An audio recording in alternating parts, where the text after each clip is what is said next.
All right, so where do banks get their money from? There's actually a whole bunch of places that they can get it from. So one is from deposits. So they can have if they have money on deposit, they can lend out money. I'll talk about factoring in another video, which is crazy. They can literally take $1 and turn it into 12 or 24 or whatever. They can get it from pension funds. They can get it from the bond market. They can get money short-term from the Bank of Canada. And also they can get it from mortgage-backed securities. And so what happens is, imagine if you've got a pension fund that has to have a certain amount of money in bonds, and bonds are more safe and secure. So it's basically, hey, it's a fixed income product, lower interest rate.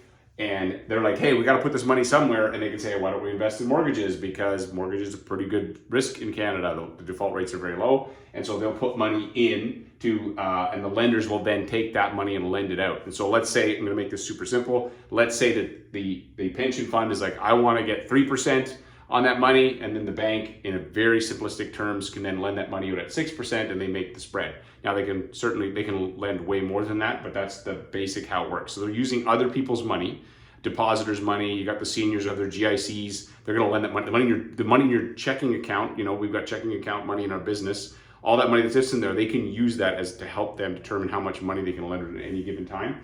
And then that means that when the borrower says, hey, I want $500,000, the bank's like, not a problem, I got you. The Bank of Canada, in Canada anyway, acts as sort of a backstop to the banks. And so if they need money overnight, they can actually they do all this horse trading overnight with money back and forth. And so then they can make sure they keep themselves, there's certain rules in terms of how much they have to have on deposit, so how much they can lend out. And if they potentially get offside, they'll lend money between each other, as well as they'll lend money from the Bank of Canada. And that's how your borrower gets money. So it comes from all over the place.